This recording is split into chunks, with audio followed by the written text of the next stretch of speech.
Welcome back. Now, to start off with the conversations in this last and final hour, well, New Year's Consumer Education Series in Namibia, it is happening, pardon me, for the year 2026.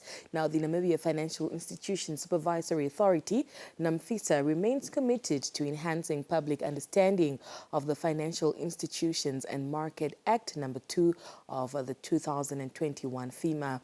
Now, FIMA modernized the regulation of Namibia's non-banking financial sector, strengthening consumer protection, governance, and also financial stability. Now, today our focus shifts to Chapter 7 of FIMA, which regulates medical aid funds. Now, institutions that are central to healthcare financing and access to medical services in Namibia.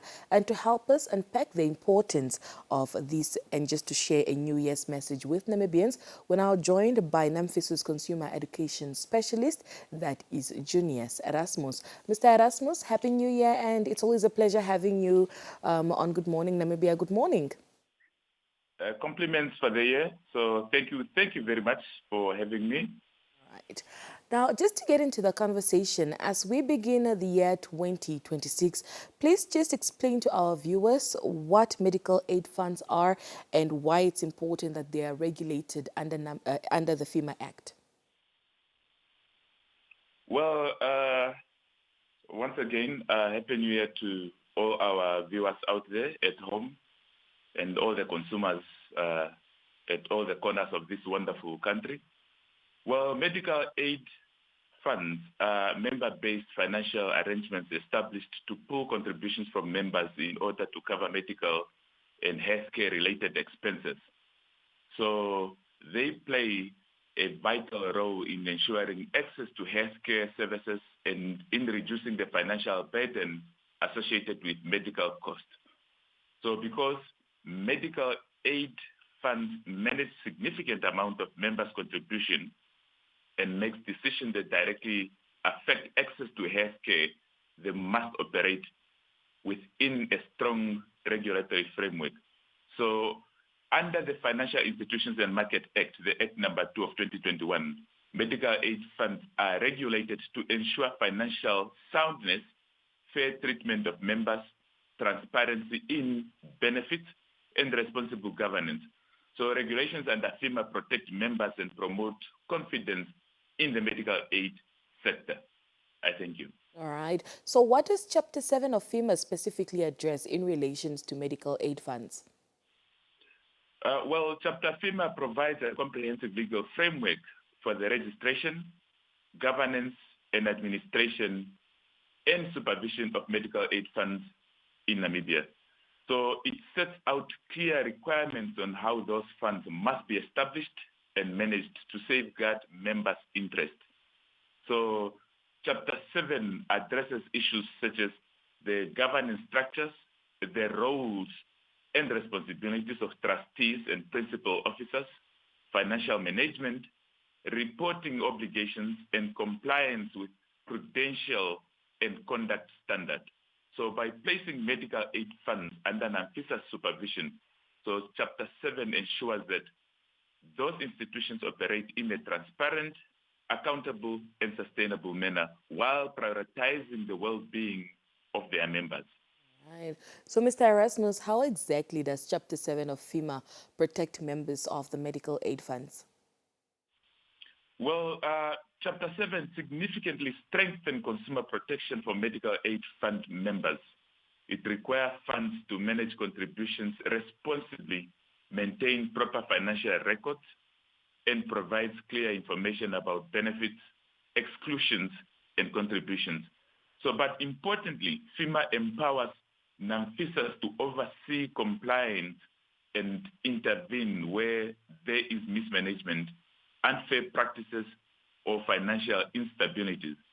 So members benefit from improved transparency, better governance, and increased accountability from funds administrators and trustees.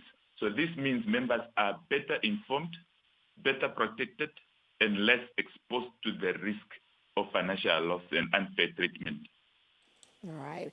Why is the regulation of medical aid funds important for public confidence and healthcare financing in Namibia?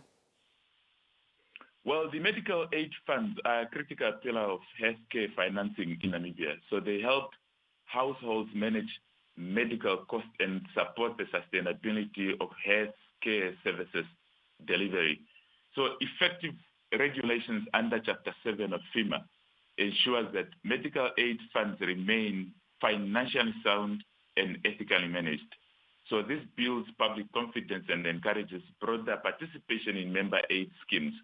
So well-regulated medical aid funds contribute to the financial stability, reduce pressure on public healthcare systems, and support national objectives related to health, the social protection of which falls under our mandate, and the economic resilience. I thank you. Now, as we enter the year 2026, what message do you have for members and leaders of medical aid funds? Well, as we enter this very wonderful year, my message to members and leaders of medical aid funds is one of accountability, awareness, and compliance. So members should take an active interest in understanding their benefits, contributions, and rights, and should ensure that the medical aid funds they belong to are registered and regulated by the authority, that is NAMFISA. So for trustees, administrators, and principal officers, compliance with Chapter 7 of FIMA should be seen as an opportunity to strengthen governance, improve transparency, and reinforce trust. So strong leadership and adherence to regulatory requirements are essential to ensuring that medical aid funds remain reliable and sustainable institutions that truly serve their members in this very wonderful country of ours. All right. Anything else you'd like to bring to our attention before we let you go, Mr. Erasmus? Well, as we begin 2026, I would like to encourage all Namibians to make informed and responsible financial decisions, particularly when it comes to healthcare financing. So Chapter 7 of FIMA represents the critical steps in ensuring that medical aid funds operate fairly, transparently, and in the best interest of their members. So this year offers an opportunity for both consumers and institutions to recommit and to ethical conduct, good governance, and mutual trust.